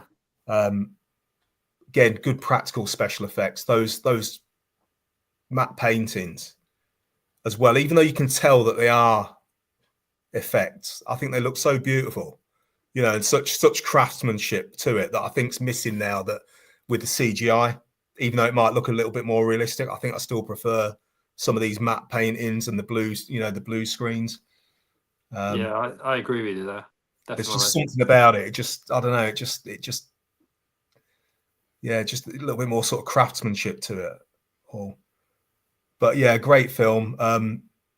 Followed up by, you know, Escape from LA, which I think we've spoken about, Steve. You know, I've grown more fond of that film as time's gone on. You know, Yeah. it's not as bad as I first thought it was, and although it's not a patch on the original, it's still good fun. Yeah. You know, it's still a good film. It's still a good film. Still good fun. And we just need an old man Pliskin Oh yeah. film to finish it off. You know, we just need that. Kurt Russell's nowhere near. You know, he's not too old. He's still making Fast and Furious films. You know, stuff like Yeah. that. So we need a Snake Plissken like he was in Bone Tomahawk or Hateful Eight. Hateful Eight. Like that. Yeah, that'd be cool. You know, grizzled with a big kind of- beard. Yeah, Yeah. that's it. Big beard. You know, faded tattoos. You know, maybe got his snake tattoo touched up or something. Yeah. But yeah, just need that. Need one more. That's all I'm asking, John Carpenter. Just one more. He almost did that with Ghost of Mars. Mm. Ghost of Mars was originally going to be Escape from Mars, and it was going to be the third Escape movie. Yeah, I think you mentioned it before because I think you pointed out you can see that is it Desolation Jones character. That's it. The Ice Cube character is Snake basically. Like you can see where Snake would fit into that role instead, just with a bit of a change of dialogue and then Kurt's performance, and that's it. Yeah, that would have been better. I would have liked that. Yeah. I can't remember a lot about Escape Ghost of Mars apart from they were walking around Mars without any breathing apparatus, and I couldn't work out. And I don't remember there being a dome over it or anything. I think they'd like supposedly like terraformed it or something. Right, okay. I think that was the story. Yeah. With Ghost of Mars, I do remember the one scene where the bloke cuts off his own thumb when he's on the truck. That's such a weird moment, isn't it? Yeah, he's high, isn't he? And he's just like hacking away at I can't remember. They're making weapons, aren't they? With the tins, they're popping detonators in, and he's cutting something off and just randomly chops his thumb off. It's really weird. It just comes out of nowhere. That moment. I just want to bring up this comment because we didn't mention this when we were talking about it. Are we going to discuss the three boobs? Yeah, how did we miss that out? Yeah.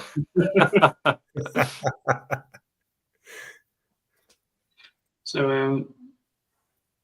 well, it's obviously a highlight. Yeah. Benny thought so anyway, didn't he? You know, Benny the cab driver. He did, yeah. He wished he had three hands. He had a problem sort of counting, didn't he? Because three hands, you know. Too many. Five kids. Four kids. Yeah. I've never seen that guy in anything else. Actually, he was so memorable in Total Recall. Yeah. He was. He was. I don't know. I have ever seen him in anything at all. Yeah. Again, just another great character, wasn't he? They managed to get these actors back then to give so much life to these very small roles sometimes. Yeah. A bit like you said with Vasquez and Drake from Aliens. You know, they just, even though they're on screen, I don't know whether that was. Do you think it's a generational thing? Perhaps maybe they're coming from the stage. I think it's a mixture. I think it's a mixture of that. Yeah, I think it's people who've come from the stage, so they think a lot more about what they're going to bring and what they can do to give it something.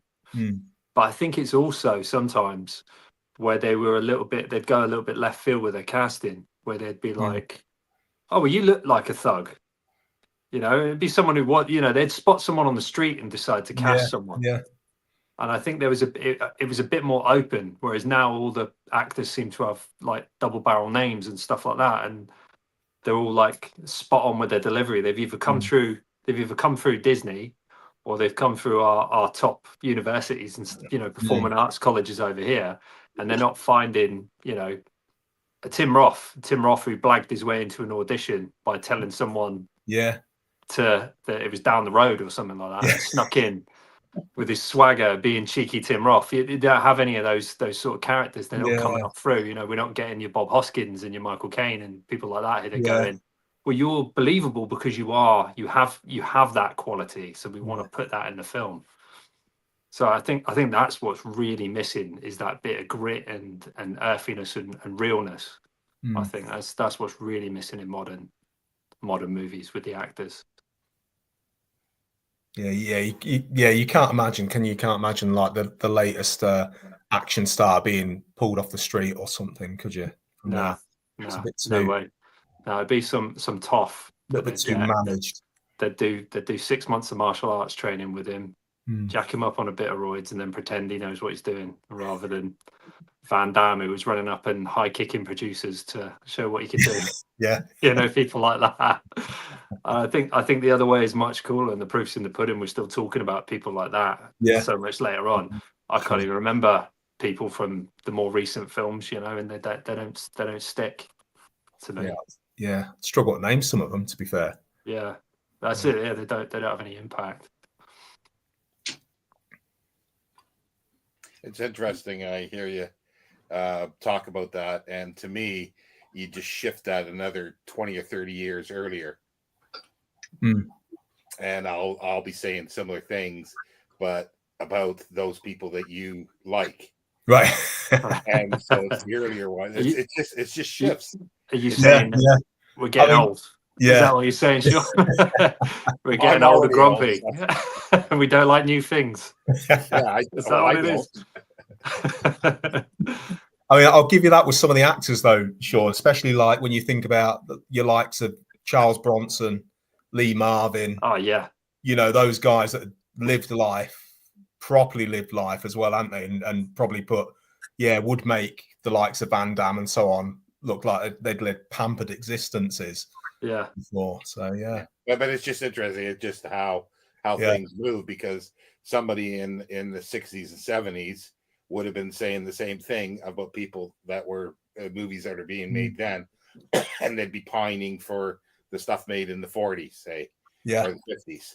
And then you get somebody in the 40s and 50s, they'll be pining for the 30s, Yeah. But I pine for the silent in 30s and 40s and some 50s. Well, I'm happy to be a grumpy old man anyway, moaning about this sort of stuff today. No, but I agree with you I would say from like even some of the early 2000s right the way back. I agree with you. I just think this particular era, because I've watched a lot of old stuff, like you say, like Charles Bronson and guys like that, and I totally buy into them and their story. And I just don't think they're looking for people the same way now. I don't think they're looking for those qualities.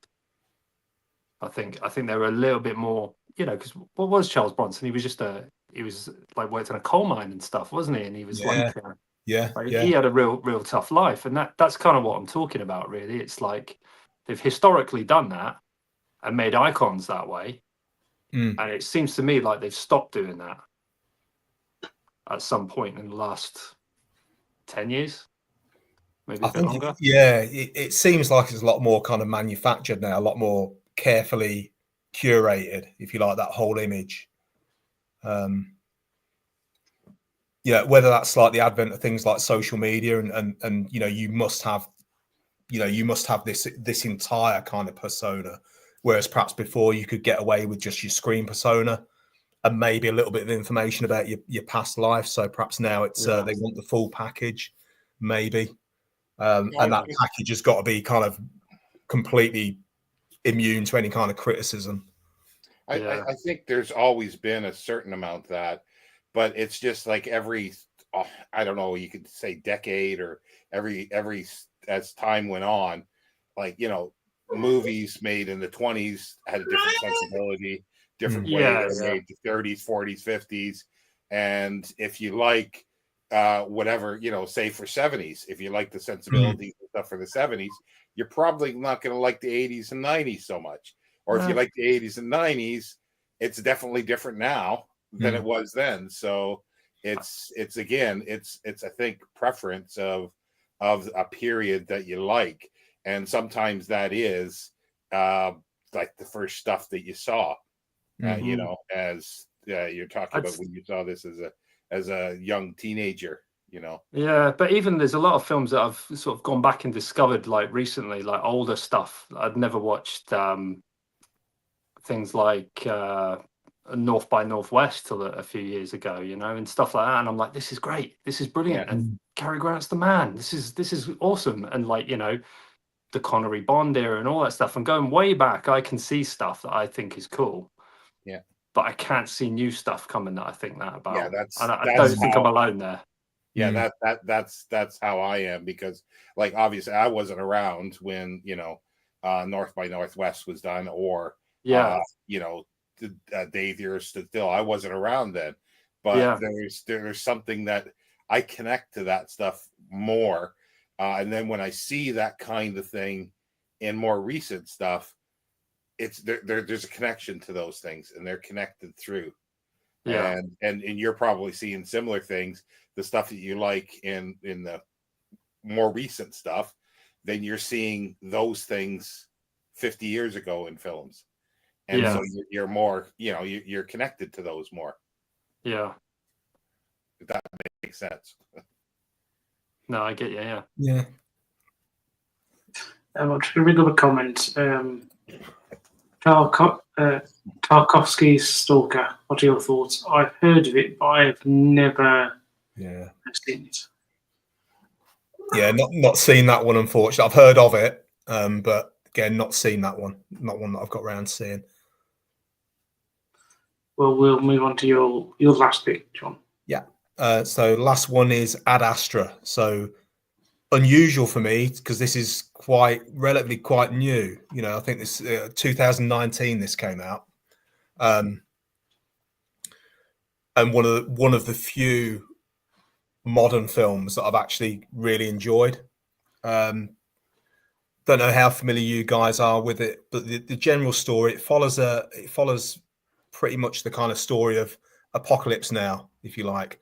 This idea of like a lone operative traveling, you know, upriver, so to speak, to kind of terminate the command of a rogue operator. And in this case, it's Brad Pitt's character who's been tasked to find his father, who's working on a long-range space mission out in Neptune. And they believe that essentially there's something's gone wrong with the ship that he's on, and it's causing massive disruption back on Earth.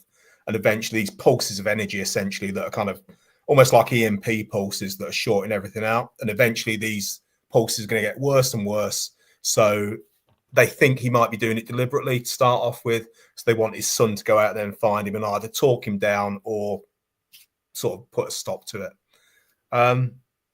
It's quite compared to the other two picks that I've had, it's quite different, and it's quite a somber, slower paced film. I think it's still about hour 40, perhaps something like that, maybe 2 hours. Very linear storyline.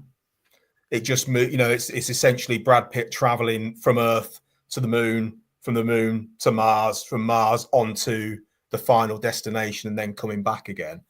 But it's just got such a sort of good. I think Brad Pitt just has this really subtle performance in it of this guy that's this kind of locked down astronaut who's very in control of his emotions. You know, his heart rate never goes beyond, I think, 42 beats a minute, no matter what happens to him.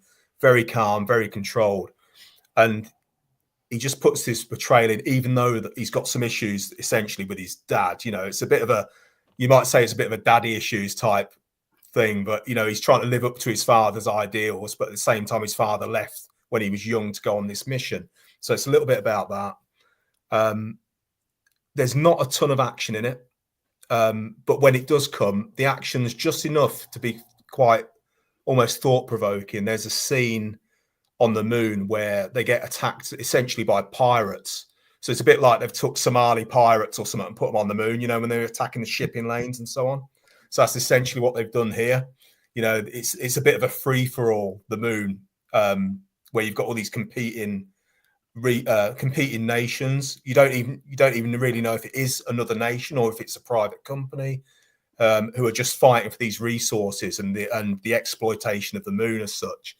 So there's a good sort of moon buggy shootout that takes place, and then later there's quite a memory, almost like a horror scene, where they answer as they move further out. I think they're heading to Mars at this point, and they answer a distress call from a research lab in space, research vessel, in space, go in there and they find these wild baboons or monkeys basically like eating people's faces off and so on. That's that. So it's almost like a horror moment where he's trying to fight off this crazy sort of baboon coming at him. And those things I love because it's that you think, right, what were they doing in terms of research that they had to do it out between Mars and Neptune, and it sent these monkeys crazy. So little bits like that. The film looks great as well. I think it's really good. The cinematography is fantastic. Some of the set design's fantastic, and there's just enough world building in there, to give you a flavour of it without going over the top. So yeah, it's just it's a film very much though for atmosphere, I would say. I think I enjoy it for the atmosphere and the performances more than say the action or anything. It's quite different from.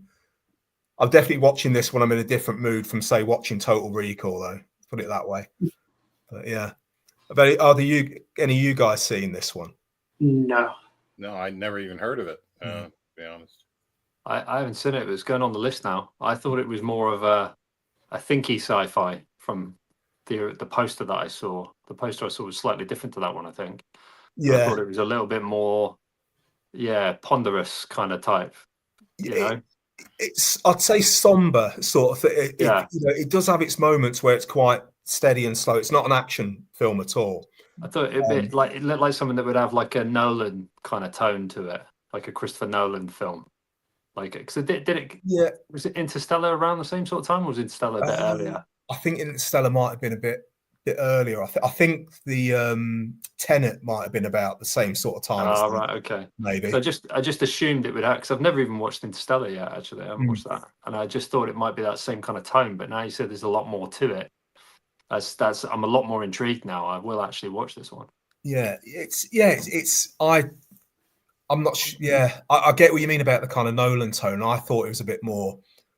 But I think because that's not the. I don't think that's the original UK post. I think the original UK post just Brad Pitt with this kind of like green wash type. Yeah. I thought, okay, almost. Brad Pitt goes in a rocket sort of thing, and I was thinking about like The Martian and stuff like that, which was like okay, but yeah, you've sold me on this. It sounds a lot more interesting than what I thought it was.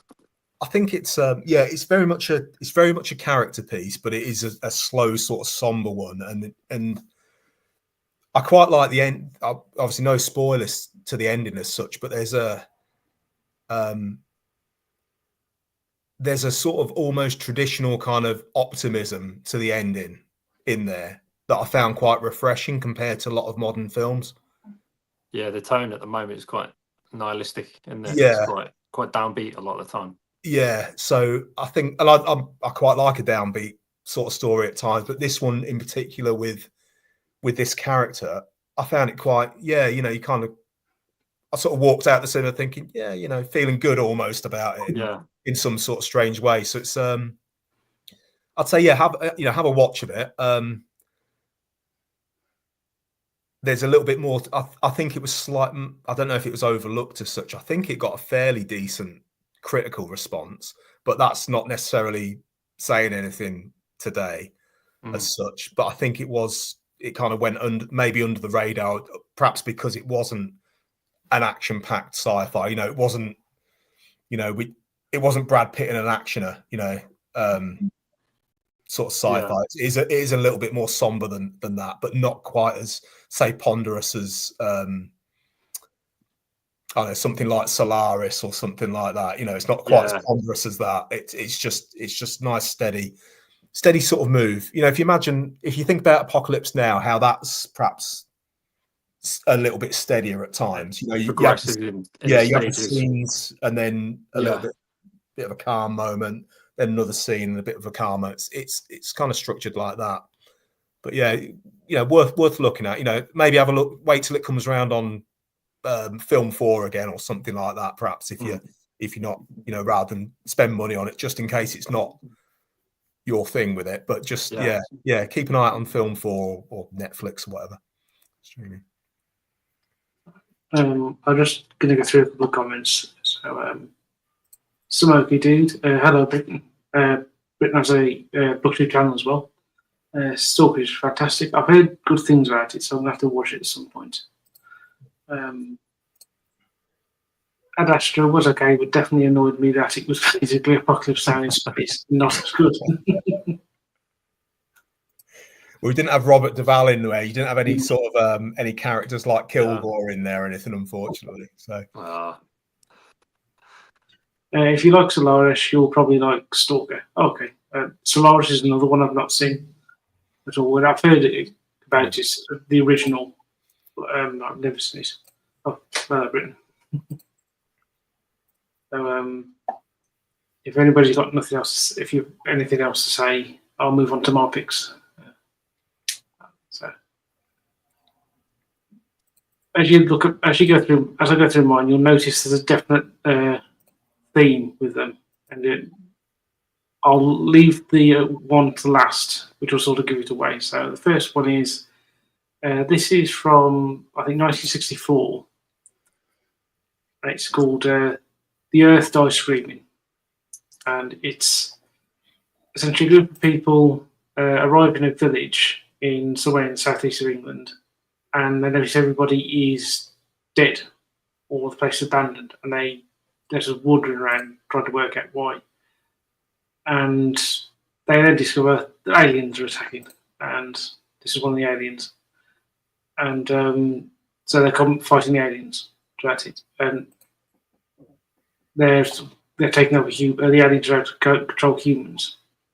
And it's very much 1950s, 60s British science fiction in part, so that you can see elements of John Wyndham on there. But also, thinking about a British TV science fiction, what does that look like to you? It's like Doctor Who, doesn't it? Yeah, Cyberman sort of looks like to me, kind of type. And I think this came out before the first Cyberman episode, Cyberman story, The 10th Planet. So I don't know if this is some kind of some coincidence. But when I was watching this for the first time, it was on, I think, the Horror Channel, if you know that one. And it was on about 5 o'clock at night. And I was watching it, I was thinking, is this a rejected story from William Hartnell's Doctor Who? Because it really did have a sense. You could have imagined this being a 4 or 5 part serial on Doctor Who at the time. So it's really enjoyable. There's a lot of actors when you go through it who are sort of, if you watch British TV and film from the period, you'll recognise. Probably the most famous one for me is this one, Thorley Waters, who is in. If you watch TV from the period, he's in almost everything. Pretty much, he's like Victor Madden, an actor who appeared in a lot of things. And when you see him in it, you might not necessarily know his name, but you'll immediately recognise his face. He's one of those actors. And so it's I don't know if this was made by Hammer or if it was made by somebody else, but I wouldn't be surprised if this was made by Hammer, because they were at the time making 1 or 2 science fiction stories, one of which is going to come up. And so I enjoy this partly because it's like a Doctor Who episode in about 75 minutes, something like that. So it's really good. Really enjoy it. Yeah, I haven't seen this one, Aaron, but I'll keep an eye out for that one now. I'll keep it sort of, watch for when that turns up on, like maybe Talking Pictures or, like you say, the Horror Channel, something like that. I do like the old John Wyndham-esque type stories of alien invasion in quiet English villages and so on. So I'll definitely have a look for that. I think it might be on YouTube for free. Right. Okay. I'll have a look. Yeah, it's a fun film, definitely. It's paced well, and but yeah, it's again your very basic story, but it's well done. Yeah.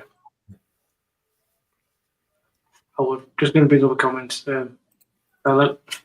This is a comic, graphic novel. I've forgotten the Fantastic graphic novel. Yes. Also a great YouTube channel, which Steve has actually been on, I believe. Steve. Yeah, I was on a stream. Yeah, it was great to meet the guys. Yeah, brilliant graphic novel. It's kind of like a Sherlock Holmes meets Supernatural kind of thing. It's like Victorian England, and there's a couple of guys who are sort of fighting against the forces of evil, basically, and it uses a lot of like old English figures like Punch from Punch and Judy and things like that, things from like our mythology, Sawney Bean and things like that. And it's really creepy. It's really well done, and it just keeps getting better as well. So I've actually just received the third one. When they kill the creature, do they just give it the Swanee Bean to get rid of the Yeah, just eat some. Yeah. No, it's great stuff. He's the cleanup man. Yeah. Down to the bone. Well, what I'll do is I'll move on to the next one. This one I know Sean will know, and both from the original TV version and the film version. Oh, I know it. Yeah. Yeah. This is the TV version of this is, I believe, what it used to be free on YouTube, and that's well worth a watch. It's 6 parts. But this film, this is a Hammer film, and the previous 2 Quatermass serials were adapted, but they, back in the 50s, almost, I think, a year after the TV versions came out, and they're enjoyable, but they're not necessarily the most faithful. Mainly because Quatermass is played by Brian Dunleavy, who is he was a has-been American actor at that point and was drunk, and his rug is quite obvious as you're watching the film. So they're enjoyable, but they're not very good. They're not really good adaptations. Whereas this is a really faithful adaptation of the TV version into film, and though it's obviously shorter because it's only about 90 minutes, it's really is gets the essence of the original TV series on screen and does it really well. And I think the fact that it's in colour adds to that. And the sort of plot is that Professor Quatermass, played by Andrew Keir, who Nigel Neal, the author, the writer of the Quatermass serials, said was his favourite actor to play Quatermass, and was actually bringing back in the BBC radio sort of docudrama, which was on Radio 4 in the 90s, called The Quatermass Legacy, to play Quatermass again. And so in the film, Quatermass runs British rocket group, which has been taken over by the military. And then just as it's been taken over, what is a suspected German unexploded bomb is discovered in a work site, a building site, where they're digging a tube station. And so the military officer, Colonel Green, who's now effectively Quatermass's boss, brings him in to investigate this because Breen was in the unexploded bomb unit during the Second World War. And so this is the thing, that the supposed unexploded bomb, but it becomes quite clear that given the age and the depth of the thing it's clearly not a German bomb. And you slowly discover that it is an alien craft, and then it's filled with Martians. Now there's a scene in, I won't say what it is, but there's a scene in the original TV series which really works well. It's Sean will know what I'm talking about when they open up the ship, and they are able to reasonably well recreate it in the film, but in the TV series it really just works well. It's so simple, but just really gets over. It's a scare, but it's really effective. And then during the course of the rest of the film, you sort of discover what it is the Martians were doing. So I think it's 5 million years ago, before the film's set, and you get the climax with the Martian ship being activated, and so it's a really, really good adaptation of the original TV series, and it's a really good film on its own merit as well. And it's got, again, as with the Earth Dies Screaming. It's got quite a good cast of people, actors in there who are sort of British actors that you know from the period. Julian Glover plays the Colonel, who's effectively Quagmaster's boss. There's there's various sort of faces of people who will appear, like Michael Ripper, who's a very famous character actor, appeared in a lot of Hammer films. He appears in it as the sergeant who's in charge of the unexploded bomb unit, and people like that. And so it's well worth a watch. And as are, by the way, the 3 BBC Quagmire serials. The final one, made by ITV, you can sort of give a miss because it's not up to the standard, but those 3 serials, and particularly this film adaptation, are well worth a watch. There's a bit of an going back to Brian Donlevy as Quatermass. There's a bit of I think it's a funny anecdote. He wasn't well liked by a lot of other actors or directors, even in the United States. Maybe that's why he relocated. But in 1939, William Wellman was directing Beau Gestes with Ray Milland, and there's a scene where, Brian Donlevy is playing sort of an overbearing sergeant at arms, and Ray Milland's supposed to stab him, and he purposely stabbed Brian Donlevy, and everybody knew this was going to happen, so he had to be taken away to hospital. Not fatally, obviously, but yeah, get rid of him for a while. That's the story. But yeah, I love this, and I love the serials too, the series. And yeah, even the Brian Donlevy ones are okay, the movies, but yeah, it's too bad the first one, most of the parts are missing of the series. I think it's the first one. I think there's only 2 parts that are left, I think. Well, I don't think it's even 2 parts. I think it's only the first episode is full, and then they've got bits of the second episode. Oh, okay, I think that the bits that survive from the second episode are the ones in the hospital where they go to Victor Carew. Yeah, that's it. But it's kind of funny where, on the series, on the TV one, like the returning spaceship lands in a house, like on a house, in a house in London, on the East End, I think. And it's like they get this old woman who's sort of sitting there in a rocky, I'm exaggerating a little bit, but like the spaceship sitting in the living room, and she's in her easy chair beside it, sort of. What happened to the original? You say that there's only 1 episode left. What happened to the other ones? They just lost it. They wiped it. Right. As they did with most stuff. Yeah, that's what we lost a lot of Doctor Who that way, and also quite a bit of the early Dad's Army as well. That got wiped because it costs the BBC quite a lot. So instead of sort of they didn't, of course, they had ideas of sort of repeating stuff, and so it was just cheaper for them to wipe it and then reuse it. Right. I've not seen the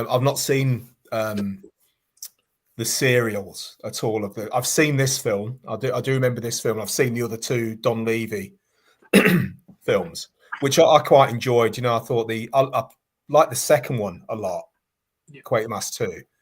I did like that, especially this scene where there's that guy running down the this vat.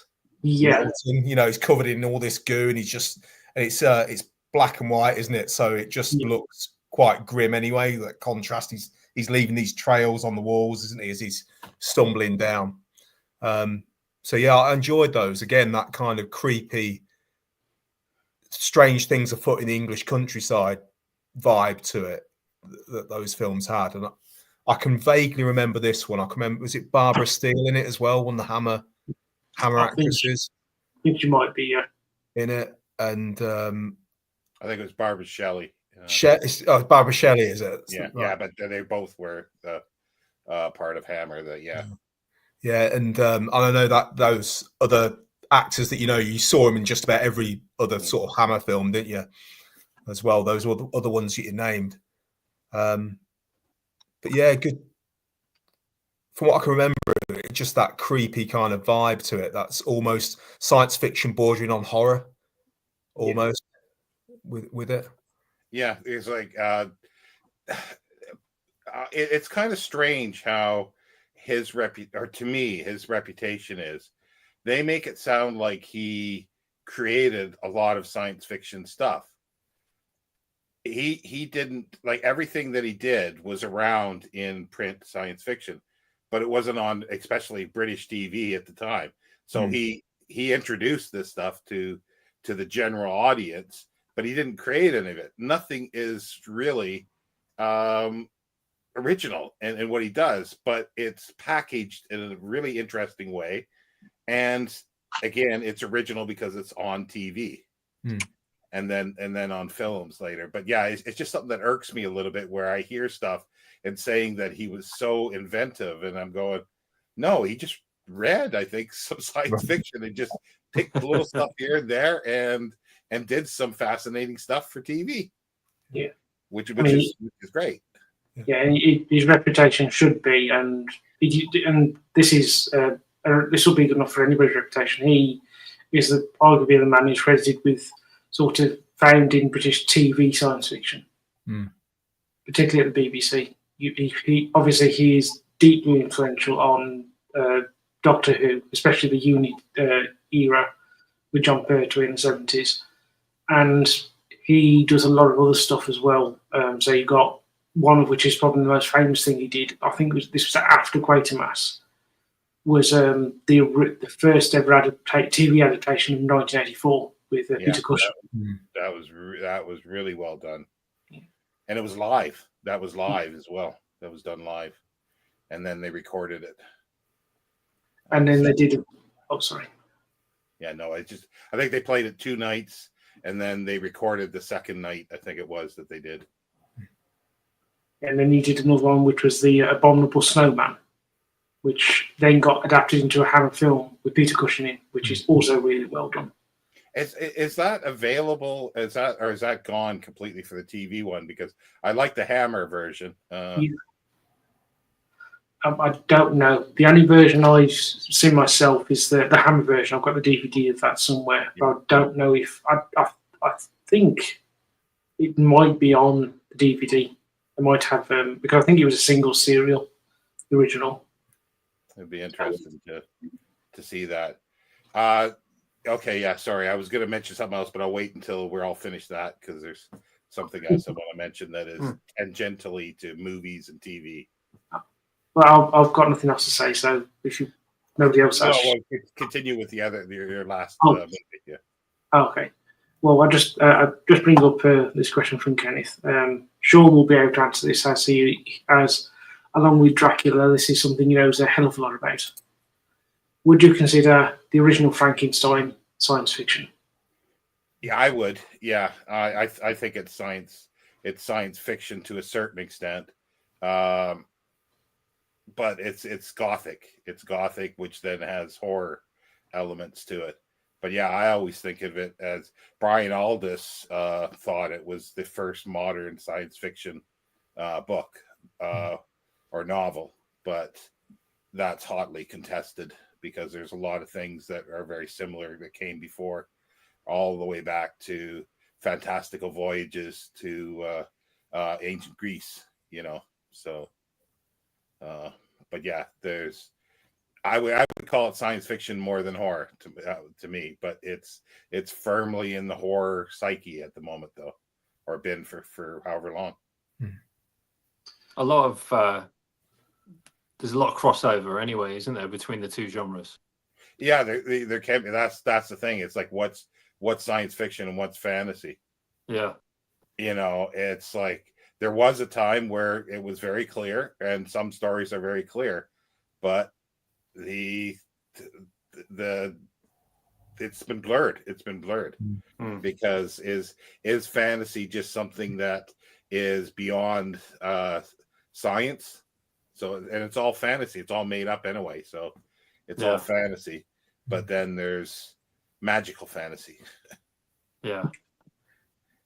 But then what do you call fantasy that uses, because science fiction always says it's natural laws, but what about the fantasy that creates natural laws that are magical laws that the universe is the background?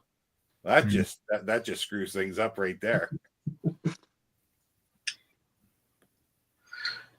What I'll do then is I'll move on to the last choice.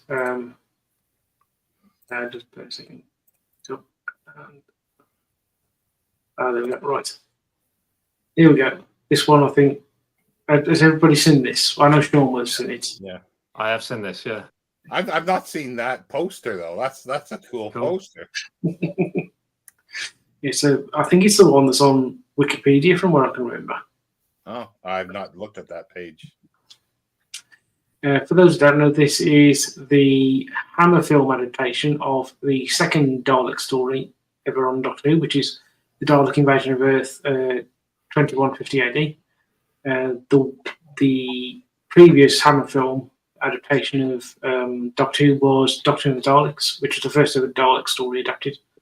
The Doctor in this is played by Peter Cushing. However, he isn't the Doctor. He is literally Doctor Who. That's who is his surname. And the story pretty much follows roughly faithfully to the original TV version, where they arrive in 2150, find the area looks like it's been through a wall, and they're looking around and they discover Daleks are there, and the Daleks have invaded Earth inside the general population, and turned them some of them into robot men, and then they are digging in. I think it actually might be Bedfordshire for.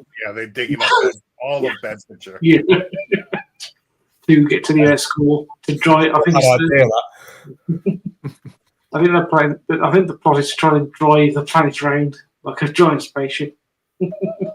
Well, they even get better in the what's the audio ones where they decide to dig up all of the United States. Yeah. They're actually excavating the whole United States.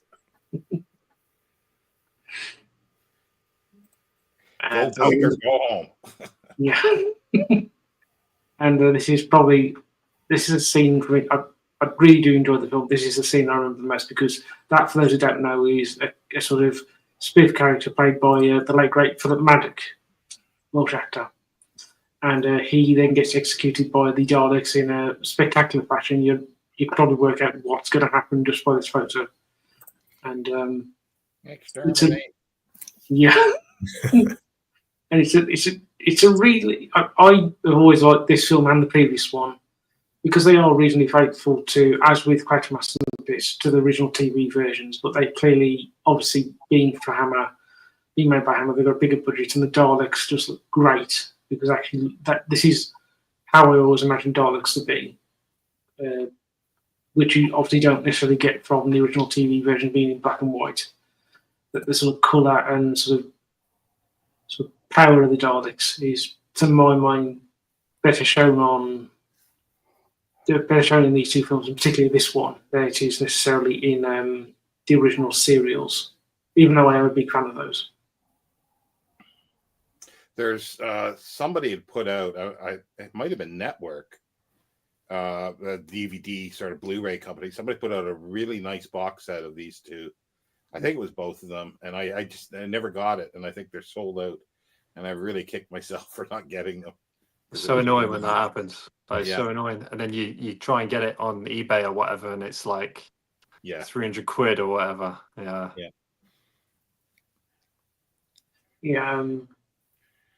The one thing that they do, obviously, being adaptations, they change the story slightly, understandably so. And so instead of the character of Ian and Barbara, you have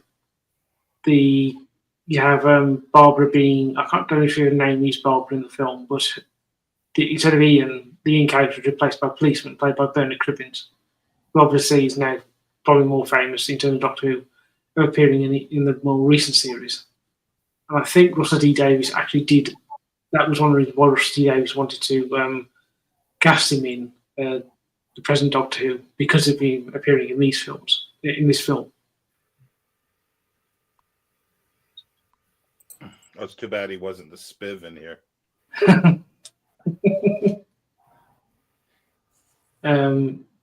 That's pretty much all my films done. So we are coming up to 2 hours. So if you don't mind, we'll bring things to an end. That's all right.